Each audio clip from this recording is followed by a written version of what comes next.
that sound like to you? For me, it's ominous. It's foreboding. Exactly like a storm approaching. It's like the static field in front of a hurricane, rolling in ahead of it, warning all the birds. Something is about to happen here. Welcome to the 525 Records podcast.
We're going to show you how to do it Lone Star style today. That was one of the best bands to ever come out of Austin, Texas. That was the Haunted Amps, their legendary 2010 album they live tracked in East Austin. Sometimes the best records happen in the shortest amount of time. It's just a fact. Because they're most often the most prepared. Usually a corollary. However, my guest today, none other than Mr. Seth Gibson. You heard him play bass on that song, and I'm happy as heck to have him on the podcast today. I hope you enjoy listening to it as much as I enjoyed making it. So here he is, Seth Gibson. And you don't have a clue, not a fucking clue. How my throws get through to you. No, you don't have a fucking clue. Why they stick to the porch like some kind of glue. I think I want to start with Chaw's awesome collection of vinyl. We were just pawing through it. Let's just name some of those vintage vinyls that are in there. Well, Eric B. and Rakim, Grand Poobah. Yeah. I mean, she is a huge hip-hop and rap collection. I had no idea. You know, they have an impressive collection of vinyl. If you know, people out there that are into vinyl, you see a wall of vinyl, you know right away you're looking at some serious stuff. Yeah. It's a collection you won't find in anybody else's house that isn't a DJ. Pretty much, you know. Well, we were both collectors, and that was one of the things that I think solidified. Tell me there's a vintage Tribe Called Quest record in there somewhere. Yeah, there's like 5 or 6 of them. You got a vintage Lone Theory? Yes. Oh my god. Yeah, every one of them is, you know, original. It's impressive. It really is. It's the most awesome collection of hip hop. It was pretty much like where my collection ended, hers began, and then they like combined. It's just amazing the amount of awesome people that she's met. I mean, how did she meet all these people? She grew up in New Jersey and New York, and her older brother and sister are like 5 to 6 years older than her, and so she at first was tagging along to a ton of dance hall and reggae shows and early hip-hop shows. Like, That's what's so impressive about her collection. she auditioned for Bad Brains. No way. Yeah. How the fuck did that happen? It was an open audition. Get out of here, tell me. Yeah, she fucking went up and, I mean, you have to interview What her were they for your auditioning podcast. for? The singer? Singer, yeah. Wow. HR, yeah. Anyway, I mean, she's a ton of stories like that. So when I first met her, I was super intimidated. I was like, there's no way. You know, you've got so many name drop stories that it's a fucking You almost unbelievable. don't believe it's true, but then when you find out it is true, you're like, wow, that's Yeah. impressive. But yeah. Totally. Like hanging out with the Beastie Boys Yeah. at shows where they're going to see the artist as well. Yeah. You know, just shit like that. So anyway, yeah. It's like, yeah. She was awesome. Let's talk about the haunted amps. Okay. Cesar. Yeah. Cesar Aguilar. Yeah. He was a mutual friend again through Cha. What was it Cha's- like the first time you guys got in a room and played together? The first time we didn't play together, the first time I engineered a show for them. When they started out, they were called Spectre and the Cab, I remember that. and it was a two-piece band. The Haunted Amps would go on to comprise Cesar on vocals and guitar, Seth on bass, and Justin on the drums. And Cesar were in a two-piece, guitar and drums, and One of the best drummers ever. somehow he figured that I was going to school for engineering and invited me to, you know, engineer their show. And I did. And right after the show, pretty much immediately, he said, you know, would you be interested in playing bass in the band? I said, of course, I'd love to. Because, And then you had to learn about, 30 songs or something? yeah. Well, I just moved down there and left, like, my best friends and the Senators, you know, and that was heartbreaking for me. But I was wanting to play music really badly.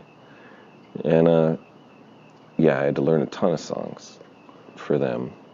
And then we started writing. Like, shortly after I joined the band, Beto said, you know, he was going to school, and he's like, I don't have time to be in the band anymore. And so for a good 7 months, it was me and Cesar. Just, he was pretty much a fledgling songwriter. He had that enthusiasm and excitement of a newborn songwriter. I'm fascinated by him. Like, when did he pick up guitar? Prior to that record, or? And like 30 years old or something. I mean, like Those were all two new years songs. prior to the record Yeah. that we recorded, Saboteur Lost Did he at have a Sea. day job in Austin? He is actually had a reputation. He was the bar manager at a ton of super popular Austin bars. Whistler's on East Chicone and 7th. He pretty much like the artistic bartender scene where they're, you know, making all their own backers, and like you go in there for a $15 cocktail and it blows your fucking mind. Like, he engineered all that stuff. And so that was his deal. He was a bar manager and bartender. And just to bring people up to speed at home, for those who don't know, in 2010, you guys went and you tracked one of the greatest records ever recorded, Saboteur Lost at Sea. Yeah. That was a pretty epic experience. We tracked that all in East Austin, right across the street from the Scoot Inn, which is, if you've ever been to Austin, a notorious venue. It's a fucking dive. But they have an awesome outdoor stage. I saw the Butthole Surfers play there on New Year's Eve, and they fucking killed it. And the whole, I mean, So it was kind of a smaller room, but Sound is good. the sound was great. Rub elbows with the familiar and the estranged. Anxiety it emits from their minds. Humankind so dehumanized. Our world now, it devolves and it's decline. Oh, it is so dreadful. Prospect of peace is laughable.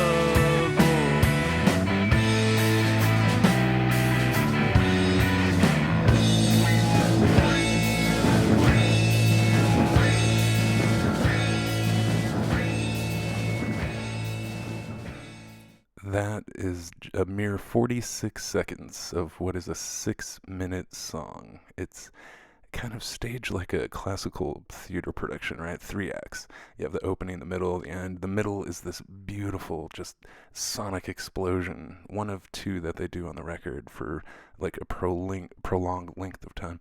It then, builds again, and they all just, it's like this spectacular crescendo that when they come out of it, that it's just like catching a wave, and then it just explodes into this brilliant up-tempo feel. I'd play the whole thing for you, but it's 6 minutes long, and the idea here is to tease you enough to go out and look it up, because it's about as underground gets at this point. That's one of my favorite cuts. I'll give you another little sample of my other favorite cut. Here it is. And if heaven is what we're yearning for, then I'm a voyager of the cosmic sea. I've given up on sanity. I even forsook his name. Now ghosts surround my heart, and God is an eagle in flames. Now ghosts surround my heart, and God is an eagle in flames. Existential threshold. Existential threshold. Oh,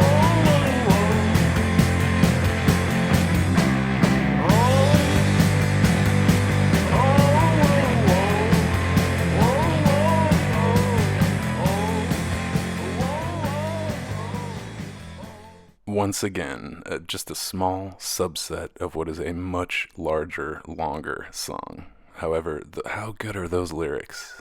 I've given up on sanity. I've even forsook his name. Now ghosts surround my heart, and God is an eagle in flames. We tracked to tape and then dumped the tape into Nuendo or Innuendo. I can't remember what You guys software's live called. tracked almost all of that record, it seems like. We live tracked the entire thing. And how many takes per song? Were you guys running 3 takes, 5 takes? No, 1 take Just and then 2, bam, bam. maybe 2. And what about, was that a scratch vocal with a vocal overdub? It was scratch vocals, and then we got the drums and bass tracks and rhythm guitar tracks. So it was literal live recording. The only thing we overdubbed was additional guitar and vocals. And just to bring people up to speed, Seth Gibson, the guest on the 525 Records podcast today, played bass in the Haunted Amps in Austin, Texas. And you got to look that record up. That was my second band I ever played bass in. Well, I kind of joined 2 bands simultaneously in Austin. One was Chicken Shift and one was the Haunted Amps. And somehow I ended up playing bass in Portland for a band called The Smokes. And that kind of... mentioned on the previous episode. Somehow for 10 years I got lost and became a bass player for other bands. But that was fun. I really enjoyed it. I mean, I learned a lot. Personally, the thought of you as anything other than a frontman is it's tragic. But the one exception is your bass playing in the Haunted Amps, I think. Dude. So when did the Haunted Amps go Splitsville? What year was it? The I drummer don't know. left. You tell me. We went through a couple of drummers. You said 2010. That was the record, June of 2010, yeah. We recorded, Beto left, and so Spectre in the Cab was no more. And then it was Cesar and me just playing music and practicing. And he came up with this group of songs that it was pretty much formulated for an album. He knew what he wanted on the album. Finished, no more lyrics needed. Anything. No, the lyrics were done. The songs, we we completed and arranged. And a lot of those bass parts I wrote on my porch, just listening on my iPhone to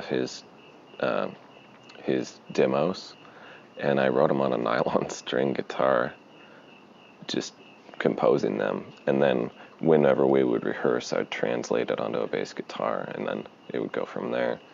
Where So did you guys used pretty to much practice? the guitar and the bass were already completed by the time we found a drummer to record the record with.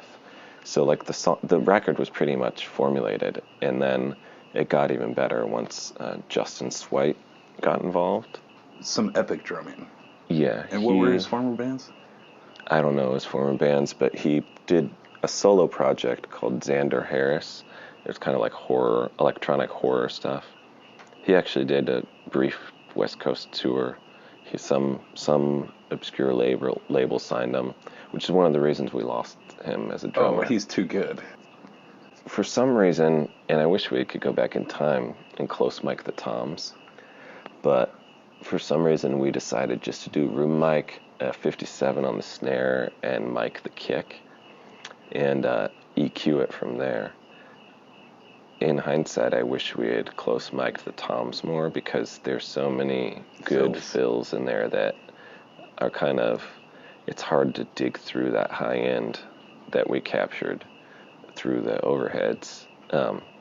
But I mean, yeah, the performance was amazing. But that's why the guitar sits so well, I think. Cesar's voice, what would you call it? I wouldn't call it like a baritone, but it's, you know. I'd call it crooning. Yes, exactly. It's the lyrics that matter. Brilliant It's crooning brilliant with amazing lyrics. poetry. Absolute poetry, without a doubt. Where is he today? What is he doing? I just wished him happy birthday the other day on Facebook. Yeah. Is he still in Austin? He's still in Austin. He decided to get out of the service industry as well. Oh, yeah, I feel that. I think he's doing some kind of sales job, but Well, that's he's still service. he's still playing guitar.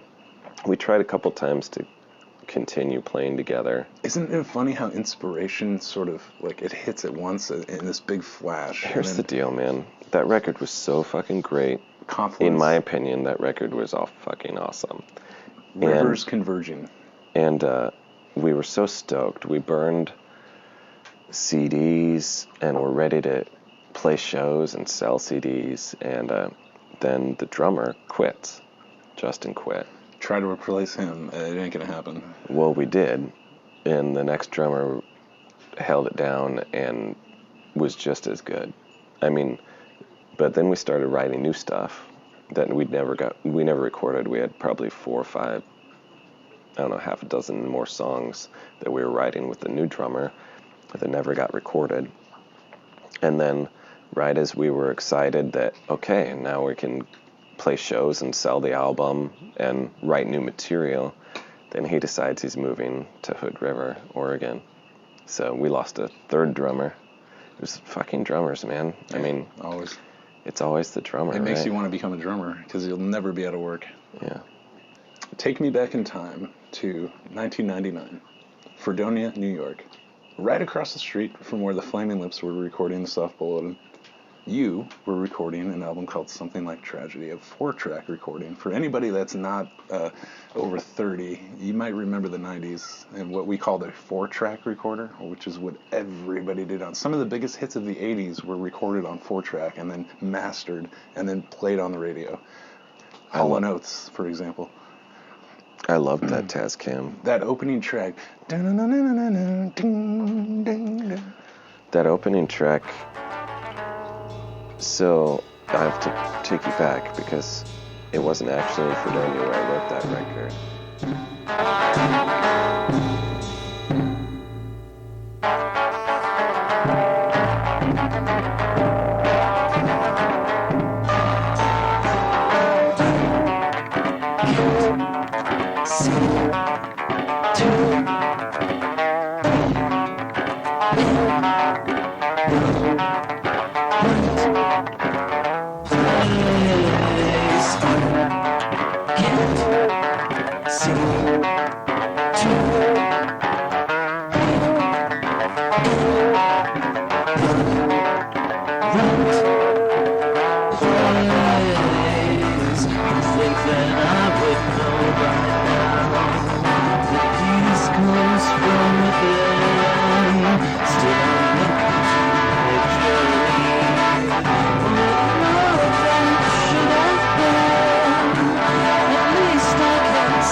that's how we ended up going down to Mexico. It was Wes and I were supposed to go down there and secure a place to live. And then we were all going to live fulfilling our dreams of art. And that's how, like, Wes and I would play music, Mike was going to take photos, Sarah was going to do her drawings and paintings. Wes and I ended up finding a place to stay. We were playing guitar in a plaza down there, and one dude, Alejandro, he passed by and was super intrigued and ended up hanging out with us. We let him play a song on guitar, and he said, come with me, you know. So we went, and he took us to his old school where he was friends with the principal, who spoke English because we didn't speak Spanish, stupidly. And he basically said, you know, he wants you to stay at his father's house. And we said, cool. And so some of the songs on Something Like Tragedy were actually worked on during this time period while you were in Mexico. Yeah. And we were both writing heavily. You get back to the States, you Yeah. record Something Like Tragedy. Yeah. And half in Portland, half in Washington, D.C., and in Greenbelt, Maryland. Basically, when we got back to Portland, Wes was like, I'm going to make a movie with Jesse Stratton. The Pentagon. Yeah. Where is a copy of that? Oh, God, who knows? I know they're out there. They gotta be I out wish there. I had one. So they go to do the movie. I decide I'm going to move out there, too, because they're my best bros. And the rent is cheap in Fredonia. Well, yeah, well, this is before Fredonia, man. Yeah. We're living in D.C., and that's where I finished Something Like Tragedy. I thought DC was after Fredonia. No, I finished all of the songs in Greenbelt, Maryland, and we'd go visit Westfield, our original hometown where we graduated high school, which is where my music began, was with my high school music teacher, Kent Naffenberger. Shout out. He was the inaugural Grammy winner for the first ever music educator Grammy out of the entire country. You know, What do you remember? 6,000 entries he won. Yeah, I remember that. Holy shit. At the time. But What do you remember about the tunings you were using on some of those songs? Really out there. I made really them up. Eccentric. So I started listening to, well, I had always been into open tunings thanks to Led Zeppelin and Jimmy Page. But you don't do standard blues open tunings. I started off with open G and open D thanks to Led Zeppelin 3. You know, when I was still a sophomore in high school, I had gotten a tab book and I started learning how to play some Zeppelin songs. And that introduced me to alternate tunings, and then I couldn't get enough of them. And then I discovered Nick Drake, and I realized quickly that I could just make up my own tunings, which is what I did. I'd just start detuning one string and then finding an open chord that I thought sounded pretty or interesting. I don't even know what they are. I have a notebook where I'd written down what the songs were recorded in. I think it's in my studio somewhere, hopefully. But I just started composing on top of those alternate tunings. I just was writing the things that came into my mind. A lot of it, I was a pretty insecure person for a lot of my life. Like, I couldn't play with anyone other than Wes. The thought of playing in a band terrified me. And then later, the practical realizations of writing songs in alternate tunings kind of said, well, you're just going to play solo for the rest of your life. It gave you this identity. It gave me an identity, yeah.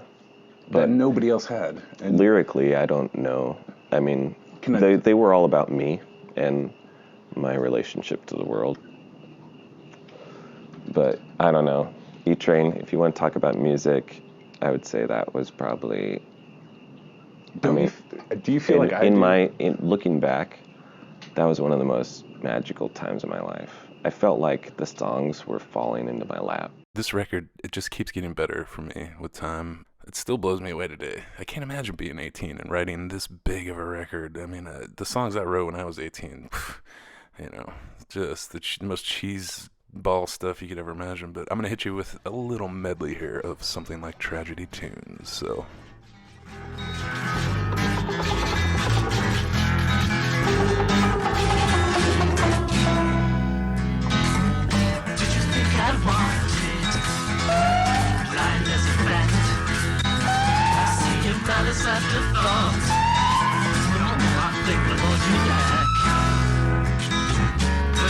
change for me, don't change for me. You know I'll always treat you wrong. Love can sublime sometimes when it's status quo. Look me in the eyes and see a stacked chain of lives.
at your young years, how old were you when you did that record?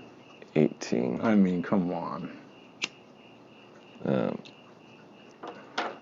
Yeah, I don't know. I had, like many people when they're 18, a lot of confused ideas about their own self-identity in Before the relation internet. to girls, in relation to the world and to their friends or to their family or whoever, you know, like, I don't know. And also, I think I just thought it was funny. Like something like tragedy. I mean, you just have comedy or you have tragedy. And to have something like a tragedy, I mean, what the fuck is that? To me, it always kind of described the record, you know, because it is, you know, yeah. Yeah, but you're falling short of calling it tragic. I mean, it's, you know, just something like tragedy. It's pretty awesome. Next, we talk about Tristram Slumber. It was a project conceived by Jesse Stratton. Shout out.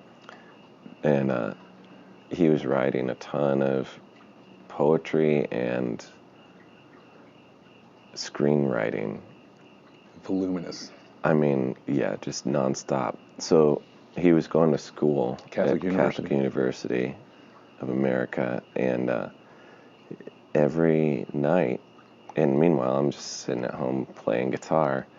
Every night he'd come home and be like, okay, are you ready? You want to do, can we keep working on this project? I'd be like, yeah, what are we doing?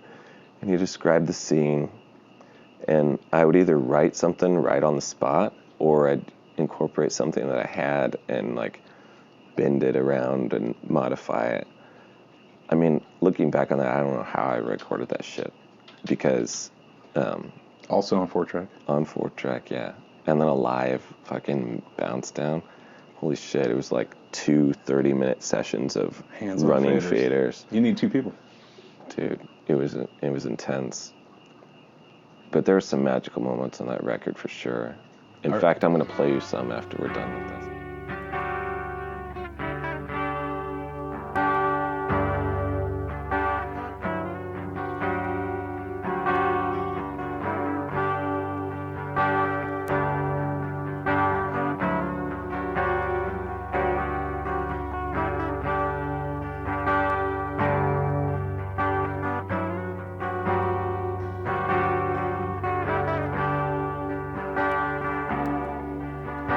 It infuses our world with the sound of her laughter, smiling, denying the trip has begun. The world begins breathing the magical moments as illusionist steps into the absence of sun.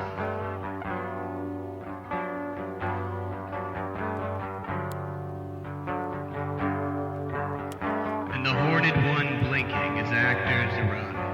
Ancient play set in motion, the trip has begun.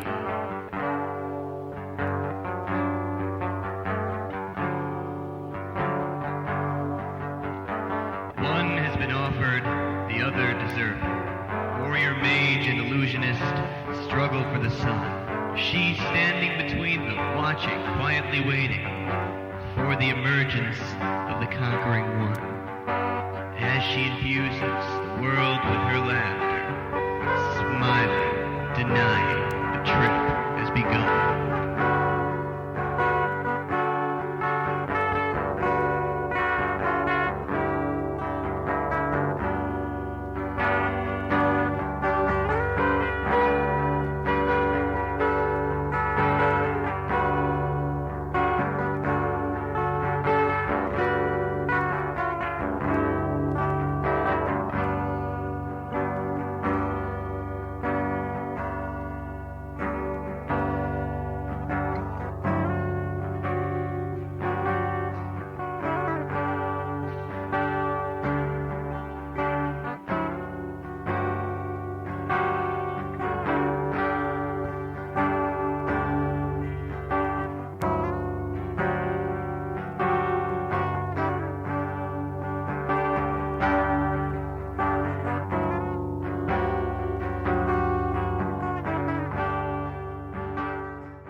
Some of the most avant-garde guitar composition that has ever been known to man. I mean, it is beautiful, and it's so tailor-made for this project. And when you combine the fact that 20 years ago these two guys did this on a 4-track inside of like 2 months or whatever. I mean, Jesse Stratton had all of this written. He had it all in his head like a Kubrick movie. And even back then, 20 years ago, he was like this level 11 wizard, you know. And even in my own years that have gotten older, I just have a passing knowledge of stuff like that. But he was a master. Dude, somehow, some way, he would also do sound montages from like free sound bites. We'd orchestrate this fucking scene, whether it be a cafe or a bar scene or like someone walking through the desert. So we'd have boot print. Basically doing post audio. Yeah, post audio, but live.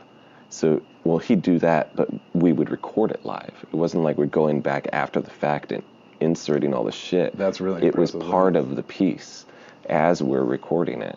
Amazing. And sometimes, yeah, like the guitar interludes lasted a bit too long because I had a composition that I had set, and like maybe there's a lull in the lyrics or in the song, but better for me, because then, hey, you get to listen to the guitar, like. But that project, I have no idea how it fucking came about and was completed. It's all kind of a blur, but I just remember like a month and a half straight of him coming home, be like, okay, you want to do some more? And we'd record till like 5 in the morning every night. The fire of inspiration. Dude, yeah. When you're young. The things you do when you're 19 and 20. Hey, wake up, dude. Hey, man, wake up. What? You been up all night? Yeah. Listen, I think I'm gonna go see her. Just out of the blue? Yeah. It's a long drive. I can handle it. I'll see you in a few days. All right, man. Be careful.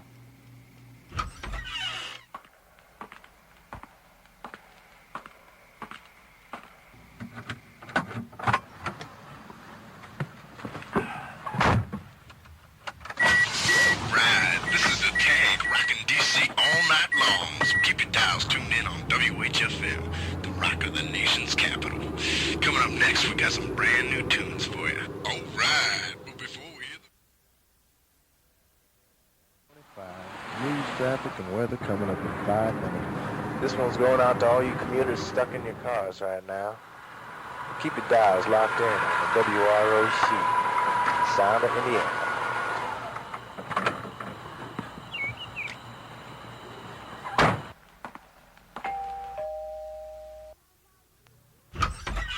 Oh my God, what are you doing here? I missed you. Oh, I missed you too. School's out. Ooh, the playground. Come on. No way. You're not getting me on that thing. Come on, silly. You're amazing.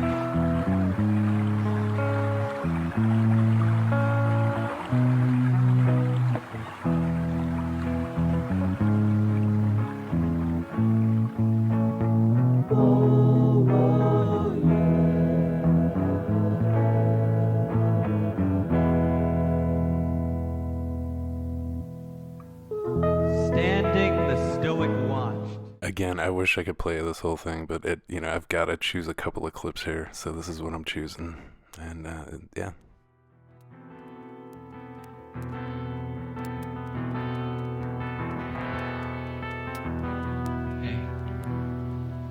Hey, you. You passed out? Hey, come on, get up a sec. What the hell is this? Hey, wake up. Sit up. Look at me. Open your eyes. Did you take these? You're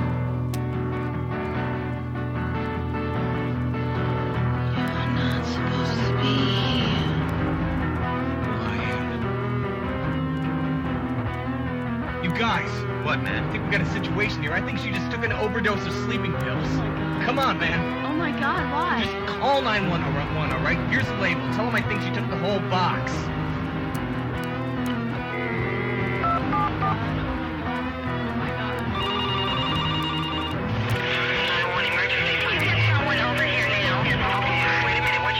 Stay awake.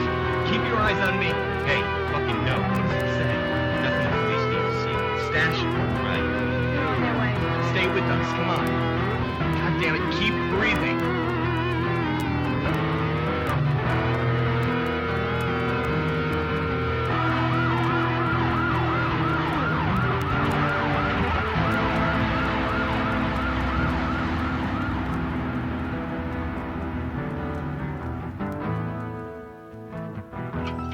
Following the ambulance. Hey, No! No one's calling anyone till we find out what the fuck is going on, alright? Come on. You know the way? Yeah.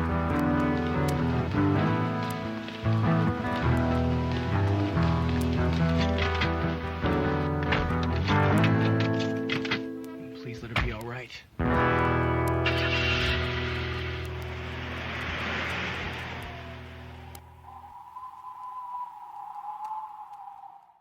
I just wish I could have appreciated this a little more at the time. It didn't make any sense to me then, but now it makes all the sense in the world.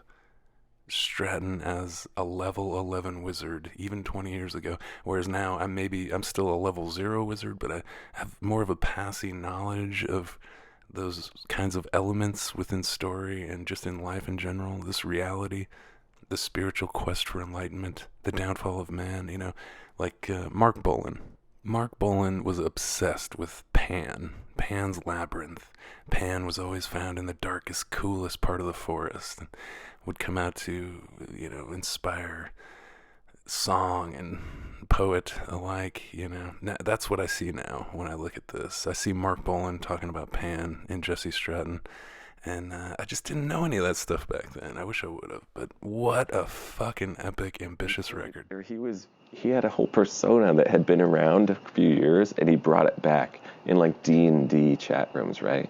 So he's all like writing like, the stranger walks through the tavern door, enters in, the wind is blowing against his hair, and then other people in the chat room were like, holy shit, is that whatever his character's name was, I forget. And so he was reuniting with the people. I mean, dude, I watched a dude like type a fucking sex scene with a stranger in a chat room. That's a writer. Dude, like improv writing. It was fucking incredible. Oh yeah, for sure. I cannot believe the friends that I grew up with when I was young. How much when coffee I was in middle did you guys school drink? and high school, we drank a ton of coffee. Wes and Jesse. Typical high school. Our whole group of friends, like in that small little town in Western New York, like we had nothing but our imaginations and exploring our various talents to fucking go by, and somehow we all ended up together, and it was pretty influential. Well, it's been my pleasure having you on the podcast today, Seth. Thanks, Seth Gibson, check him out. The Smokes, 100 Amps, Chicken Shift. 525 Records. 525 Records. Shout out Cesar, if you hear this, man, call me.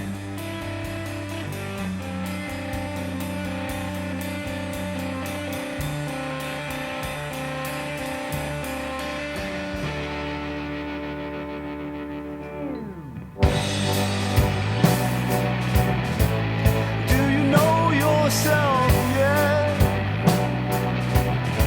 Can you accept what you see? Have you forgiven yourself your past? Jettisoned all your old beliefs? Can you participate in the pairs? The love, hate, war, and peace. Do you feel alive in your flesh? Connected to the fiber of your being.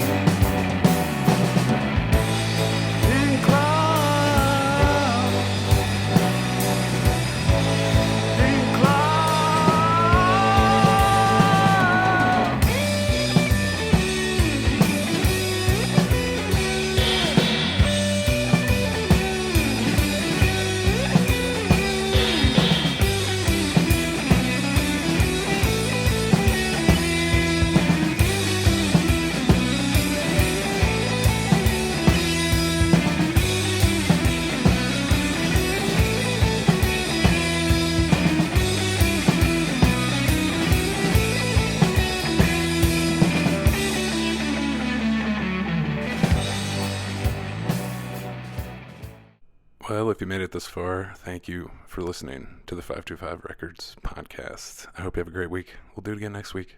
More awesome music. 525 Records, listener powered.